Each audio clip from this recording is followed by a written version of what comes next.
The revelation of the revelation. The four Gospels explained by their writers by Jean-Baptiste Roustaing, 1881. Source: www.tinyurl.com/the four Gospels. Jesus reproaches the Nazarene. Luke, chapter 4, verses 22 to 30.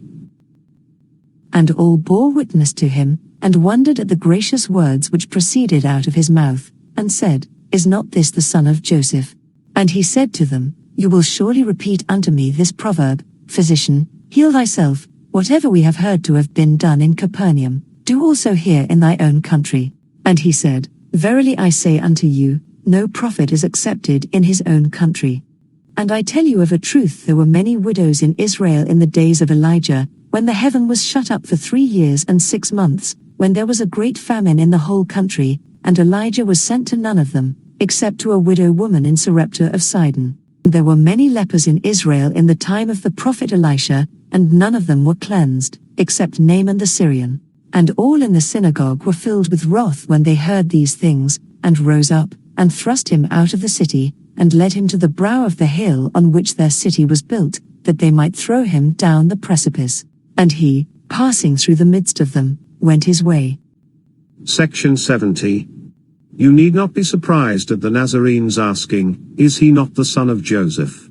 You are aware that all men regarded Jesus as the son of Mary and Joseph, and that it was only after the close of his earthly mission that Mary divulged the revelations of the angel, and the disciples began to regard Jesus as the son of the Virgin Mary, and of God himself, and thought that he was speaking literally when he spoke of God as his Father. When Jesus read in the book of the prophet Isaiah, and added, Verily I say unto you, no prophet is accepted in his own country, he gave a lesson to those who were too proud to believe in the Lord's anointed, when he thus proclaimed himself his messenger. His teaching was intended to bear fruit both in the present and in the future, as was the case with all his lessons to men. His words, verses 25 to 27, were designed to teach the Jews that God looks not on the nation, but on the virtue of any person, and that they were most presumptuous to believe that they were the only people to whom God showed favor, and who deserved to be thus privileged. Let none among you share the vain pride of the Jews. The Lord looks on all his children with equal love, and those alone are privileged who are the most deserving and the purest, apart from all external forms of worship and nationality. We now call your attention to verses 29 and 30. Was it possible for a man thus to escape from the hands of infuriated enemies, bent upon his destruction, and surrounding him on every side? Would the character of Jesus have stooped to some miserable subterfuge to move the pity of those who were about to hurl him from the precipice? And yet Jesus disappeared from among them. What conclusion do you draw from the fact of his disappearance, a fact which was repeated many times in the course of his apparent human life, both before and after his resurrection? You are told that when Jesus was about to be hurled down the precipice by those who had dragged him to its brink, he passed through the midst of them, and went away, that is, through the midst of the infuriated crowd who surrounded him. Jesus released himself from the hands of those who held him, by dissolving the tangibility of his apparently human perispiritic body, and thus disappeared from their sight. At the same moment, those who held him, as well as those who crowded round, were seized with a dizziness caused by spiritual magnetism. Those who held him let him go without knowing why they did so, and when they saw that he was gone, they thought that he had availed himself of the protection of some accomplice, and had hidden himself. You know the influence which the spirit world is capable of exerting on your organisms. What is the nature of the influence which stops you instantaneously in the course of a thought or action, without your being conscious of the check at the time? It is a kind of dullness which affects the brain by the action of spirit magnetism upon the fluids which envelope it. The dizziness felt by the enemies of Jesus was caused by the influence of the superior spirits who surrounded him.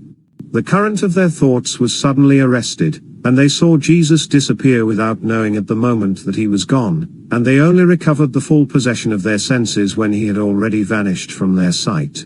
There was a large crowd, and the action of the spirits only affected those who were nearest to Jesus, and saw him pass among them. Those who were further off did not see him, but believed that he had escaped in another direction. Everything took place as we have described to you, because it was then necessary for men to believe in the humanity of Jesus, without being able to take note of such phenomena as these. You consider these explanations important, and justly so, for they enable you to understand the nature of the body of Jesus, which was apparently human, but really perispitic, and superior to humanity. Everything in the apparent human life of Jesus, and in the consecutive events of his earthly mission had an express design.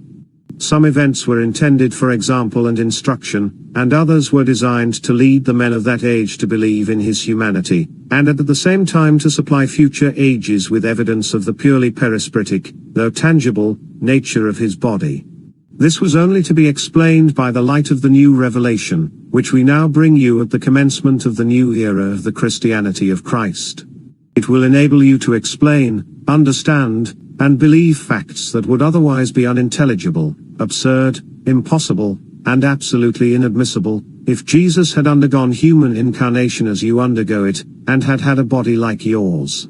You must not confound the influence which we have just described as exerted by superior spirits on the men of Nazareth, with the influence which spirits can sometimes exert on men, when they cause them to lose sight of what passes, and give them the representation of something else. This belongs to a class of more or less complicated phenomena, which we shall have occasion to explain at another time. The revelation of the revelation.